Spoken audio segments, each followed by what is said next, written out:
ఒకప్పుడు అమ్మాయిలు భయపడేవారు ఎలాంటి మొగుడు వస్తాడా అని. ఇప్పుడు అబ్బాయిలు భయపడాల్సి వస్తుంది ఎలాంటి పెళ్ళాం వస్తుందా అని, ఎలాంటి పెళ్ళాం వస్తుందా అని.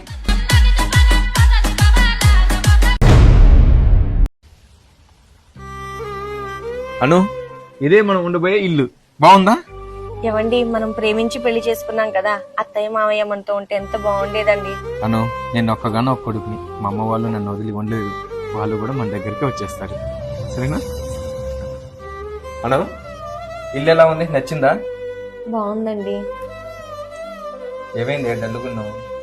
ఏవండి, రేపటి నుంచి మీరు ఆఫీస్కి వెళ్ళిపోతారు, నేను ఒక్కదాన్నే ఎలా ఉండాలండి?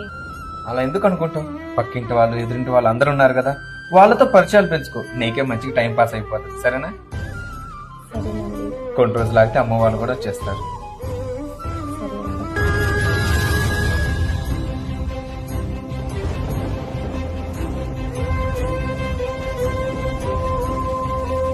అను, ఎవరితో మాట్లాడుతున్నావు?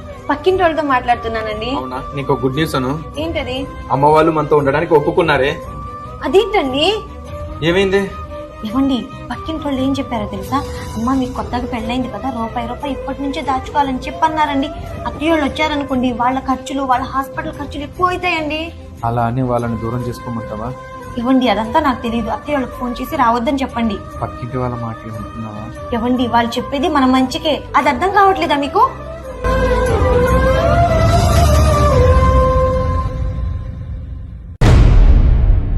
నీకు ఎలాంటి వాడు కావాలమ్మా? నాన్నగారు, నాకు ఆ నుంచి అహా వరకు అర్హత ఉన్న అబ్బాయి కావాలి. ఆ నుంచి అహా వరకా అంటే ఎక్స్ప్లెయిన్ చేస్తాను, రాసుకోండి.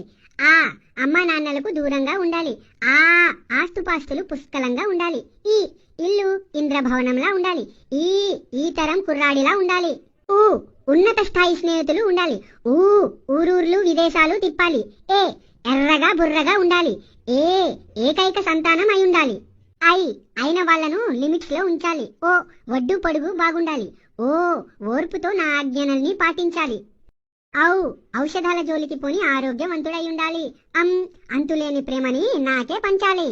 ఆహా, హస్బెండ్ అంటే ఇలా ఉండాలి అని చుట్టుపక్క వాళ్ళు చూసి కుళ్ళుకోవాలి.